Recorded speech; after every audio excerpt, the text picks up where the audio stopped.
The Red Sox did not go away quietly, did they? Just before the lockout, the Red Sox announced a pretty big and surprising trade.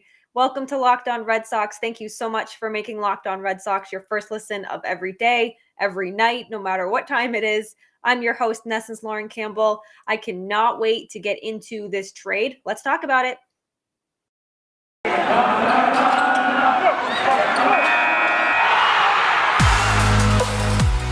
You are Locked On Red Sox, your daily Boston Red Sox podcast.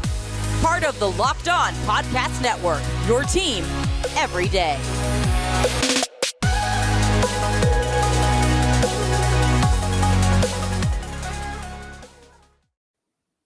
So hours after I finished recording Wednesday's normal episode of Locked On Red Sox, and as I am getting ready for bed, the owners unanimously voted to go forth with the lockout. It's going to happen regardless of what the Red Sox just did.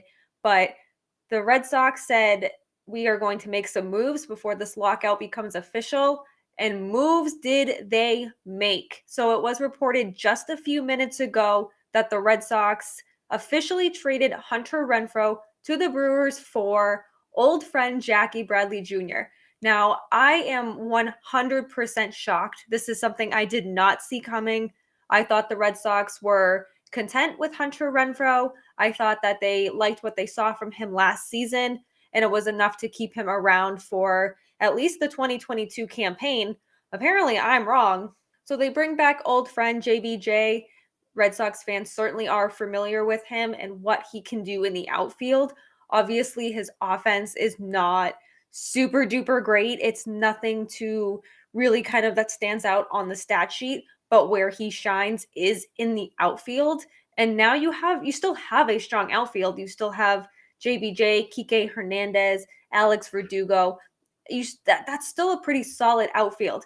However, it's just the offense that I'm always worried about, especially with somebody like JBJ, who has a proven track record of being a very, very good defender, but just being maybe a liability at the plate. I don't know if liability is too mean, but I'm shocked. I'm so speechless just because this is something I did not see coming at all. Like I said, I was getting ready for bed. I was very cozy, and then all of a sudden, boom, my night just got completely blown up. I was very surprised, blindsided really by the move. Chaim Bloom is speaking right now, and he said that it's possible that Bradley and Hernandez will both play in the outfield because it's quote unquote a nice luxury to have. Heck yeah, it's a great luxury to have those two guys in the outfield. There's 100% no doubt about that. And Bloom also noted that he was optimistic that Bradley can bounce back from the 2020 run struggles he had in Milwaukee.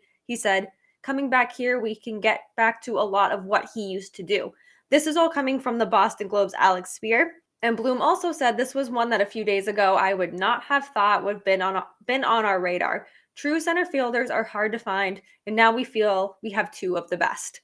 Yeah, they do. They have a very strong tandem right there.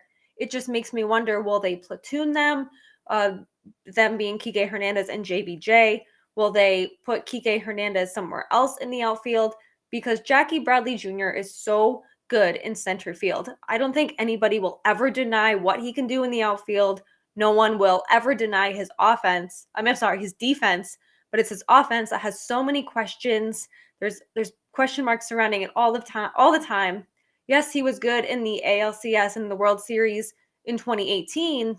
So we'll see. I mean, I don't know if the Red Sox are done. I don't know if this continues to mean that there will be other moves to make. Does this mean Schwarber will come back now?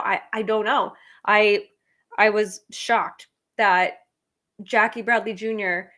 is now a member of the Boston Red Sox. I thought once they decided to move on from him, that this was over. Jackie Bradley Jr. would continue his MLB career elsewhere and not make a return to Boston.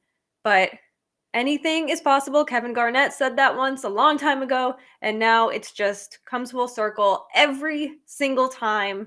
So the Red Sox will pretty much take all of Jackie Bradley's $9.5 million salary. They said, so they also got 2 minor leaguers in the deal as well. No money is going to Boston in the trade, so the Red Sox are picking up all the remaining money and the buyout owed to JBJ going forward. So the minor leaguers the Red Sox got are infielder Alex Binelas and David Hamilton. I'm going to be completely honest. I don't know much about them. I just wanted to jump on here and kind of do just a quick reaction to this news and just my utter shock and surprise. Obviously, the Red Sox know what they have in JBJ, and they truly believe if they bring him back to Boston, he'll be able to kind of find his groove again. Certainly, I hope that's the case. I don't want this trade to kind of blow up in their face. There's been several trades over the last few years with the Red Sox that really have made fans kind of scratch their heads and kind of be like, what the heck are you guys doing? Why are you just trading away these guys? You know exactly who I'm talking about, but it's just, I'm not really sure what to think of this. I don't know if it's because I've got tired brain right now. I'm just in shock of what happened.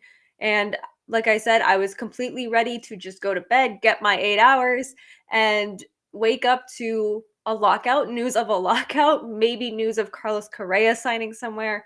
Certainly not the Red Sox going kind of all out right now, but hey, that's what the Red Sox do. Chaim Bloom is creating chaos very late at night.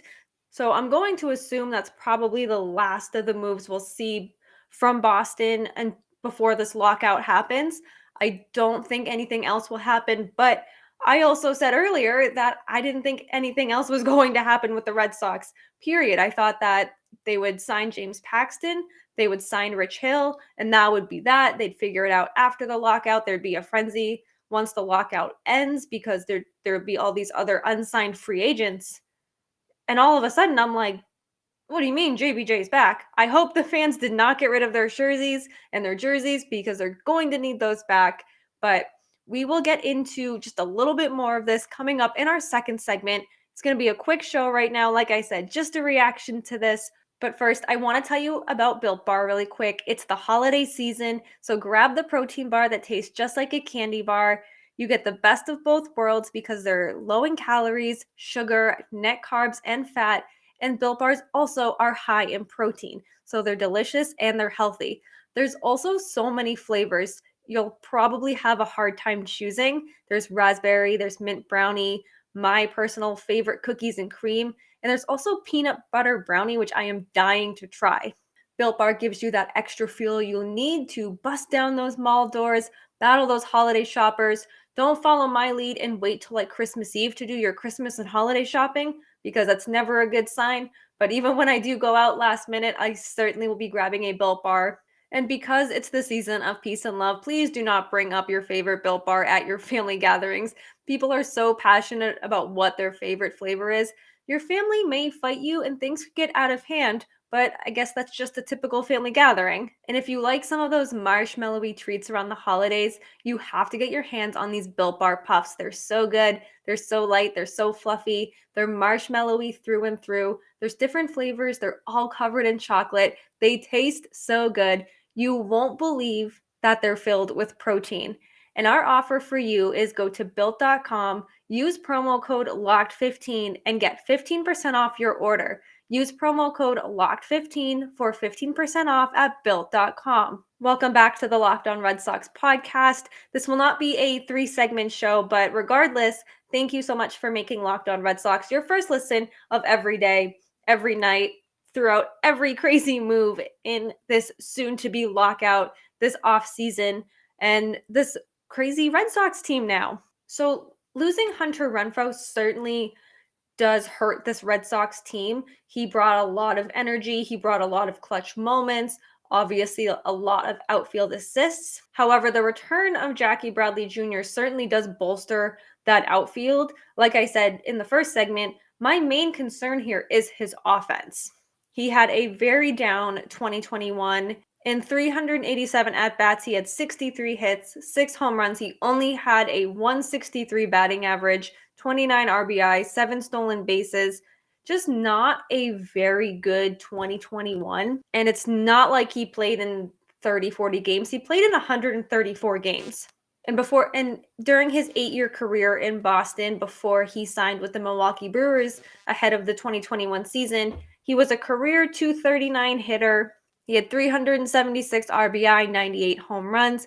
His strikeouts were a little concerning because in the 8 years he had 828 strikeouts. So a little over, like roughly like 100 per season.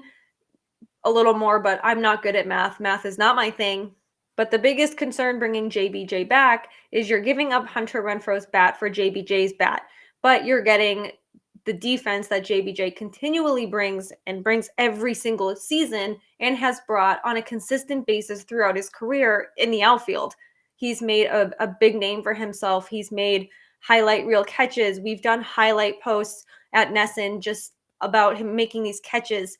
He was asked before to rate some of his favorite catches, and he's like, I don't know, there's too many of them. So hopefully getting JBJ back into an environment where he's comfortable, he knows the players, he knows Alex Cora. So him coming back isn't like him going to the Brewers in a whole new team, new people, a new city to get acclimated with. Some people just genuinely love where they play. And I wholeheartedly believe that Jackie Bradley Jr. 100% loved Boston. His wife, Erin, was also very active on Instagram, saying how much they loved Boston with their daughter. They had a lot of good memories here. So maybe being back in a place where he truly loves and his family is truly happy will do wonders for him. I'm not quite sure truly how I feel about this trade yet. I think a lot of it has to do with the unknowns of next season. The CBA, it is 12:02 a.m. So it is officially expired. The CBA officially is expired.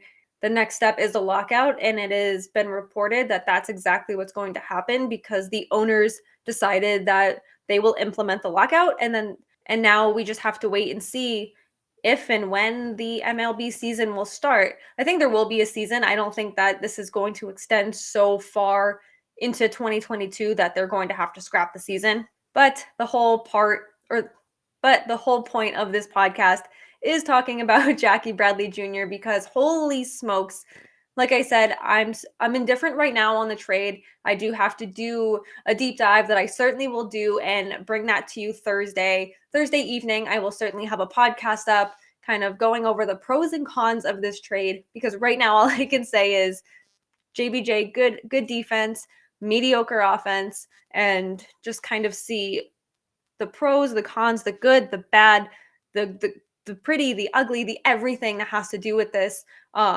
But I could not just go to bed knowing that the Red Sox made a shocking blockbuster kind of move, I couldn't just go to bed because I'd be thinking about this all night. I was trying to tweet from the Locked On Red Sox Twitter account, and I'm like, no, I can't do this. Like, I need to get out of bed, do this pod right now. So like I said, it's shocking more than anything. I can't wait to kind of compare these players throughout their career and figure out if this was the right move for the Red Sox. I think it was the right move for Jackie Bradley Jr., but do I think it was the right move for the Red Sox? That's to be determined. But that will do it for today's very quick, very reactionary episode of the Locked On Red Sox podcast. Thank you so much for making Locked On Red Sox your first listen of every single day, every single night, wherever you may be. I always appreciate it. Catch me on Twitter at Lauren, 3 laws, Lauren with 4 R's, and the Locked On Red Sox Twitter account at LO_Red Sox. Be sure to check out all the other Locked On shows across our network. It's been a crazy couple of days. Locked On A's, Locked On Yankees, Locked On Blue Jays. Everyone does an incredible job. They've been great about catching up or keeping everyone up with all of the moves that have happened in the last few days during this wild offseason and free agent frenzy. And now that you have made Locked On Red Sox your first listen of every single day, head on over to Locked On Bets for your second listen of the day. Locked On Bets is your one-stop shop for all of your gambling needs. It's hosted by your boy Q with insight from Lee Sterling. It's also free and available wherever you get your podcasts. Have a great day. We'll see you again Thursday.